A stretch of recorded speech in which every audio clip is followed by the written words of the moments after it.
Within 3 or 4 weeks after the start of the war, we at DAAD had been able to set up a national contact point for Ukrainian students and academics. The contact point is an online platform that provides information about the access to German universities, and it also gives a general overview on all support offerings provided by German research and higher education institutions. EACEA's focus has always been to support internationalization of higher education and to ensure that our tests are far-reaching and continue to maintain the trust of test takers and of admission offices worldwide. We managed to broaden our spectrum of testing offer with the remote option for the TOEFL IBT test with the home edition and the TOEFL Essentials. With this, we successfully supported students and refugees to meet their admissions and visa deadlines. We are mostly proud of getting as close as possibly back to the pre-pandemic figures regarding mobility and exchange of students, staff and faculty. I can proudly announce that not only the success of NAVA in launching the Solidarity with Ukraine program, but substantially more initiatives proposed by our agency to support students and scientists in need. It is worth to acknowledge the capability of maintaining well-established programs to ensure the continuity of the projects and to enhance the potential of Polish universities. We were able to further develop, optimize and fine-tune the scholarship programs managed by us, and last year's challenges enabled us to identify and implement more flexible solutions and to react quickly, which were both crucial in dealing with the new and now challenges.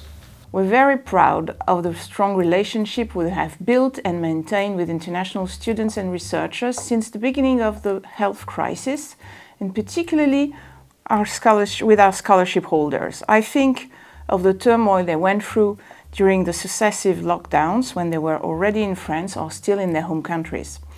In such an uncertain context, we deployed a global communication campaign to reassure students and their parents that France has kept its borders open and has done everything possible to continue welcoming them. The face of our campaign were 2 alumni with 2 key messages. You're always welcome in France, and in France we take care of you.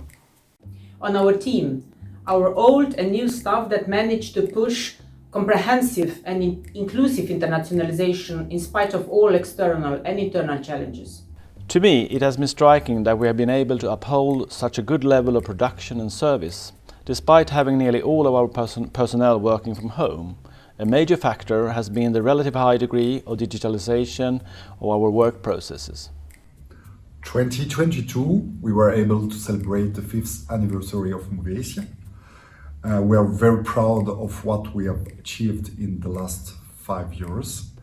And now we're looking for the next 50 and a Swiss association to Erasmus+. What we are proud of are 2 things. The first is that after some preparations of some years, the government has decided to give us a legal status for 3 tasks: diploma recognition, the communication on internationalization and also on research. So this really makes us proud. And the second one is that we celebrate our 70th birthday this year, and we have this big celebration on December 1 in The Hague, and of course you're all invited.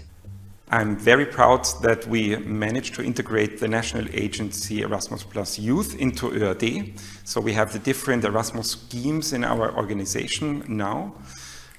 This has been quite a challenge for us in terms of organizational development, but, and this is most important, we managed to get the funds out and to support young people in their development with Erasmus Plus. What I'm most proud of over the last year is probably the fact that our team has been able to provide services uninterruptedly despite the fact that we faced COVID, but also the hectic times of organizational merger. I'm really proud of how we managed the Ukrainian crisis. We took an active approach as an organization. We cooperate with the Minister of Education and the Czech government office, and we helped the Ukrainian students and researchers. The number of applications to international programs is clearly on the rise, and I believe we have contributed to this. We also managed in a very short time span to create a program to assist Ukrainian and Russian students who were in Norway at the outbreak of the war. And we are very much involved in creating opportunities for Ukrainian refugees arriving in Norway. You know how they say, challenges inspire. So in this very challenging time, working with participants with few opportunities and finding new ways to adjust to their needs actually made us rethink the entire impact concept and made us dive deeper into the issue of inclusion and mobility and the program impact. So this actually made us think on how we can impact more, how we can do more for the program, for the impact of the program. And that's why when the Commission opened the new call for the Inclusion and Diversity Resource Center for Education, our agency decided to apply. And luckily, as you all know, the Commission granted us this Salto Center until the end of 2027. And this is one thing that we are the most proud of during the pandemic times. What we can be proud of is the adoption of the National Internationalization Strategy by the Slovak government in December last year, to which we contributed during its preparation. And of course, we also tried to propose and were successful when we proposed changes in the Higher Education Act that are in line with this strategy. And those changes were adopted in April this year. And with these changes, we can expect major internationalization of Slovak higher education institutions when it comes to study programs. For example, mobility windows are being implemented, mandatory for every program. There are also changes in tuition fees for English taught programs that could make those programs more attractive, not only for foreigners, but also for Slovak students. And when we talk about internationalization of stuff, also sabbaticals were introduced in the Higher Education Act. So university teachers will have a systematic possibility to absolve mobility abroad for at least 6 months. I'm very proud of our staff who were under enormous pressure and were able to comply with the current pressure.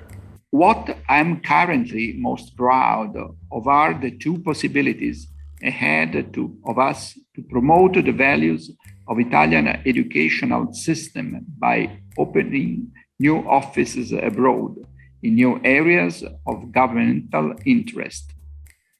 The return to presence, connecting directly with students and meeting colleagues during networking events after a 2-year stop due to COVID-19 is the best possible accomplishment of our association. Our staff and our government and foundation partners, all through this period, the busiest year in our history, they wanted to keep us working, keep us on duty and making sure that exchanges continued to happen, and they did.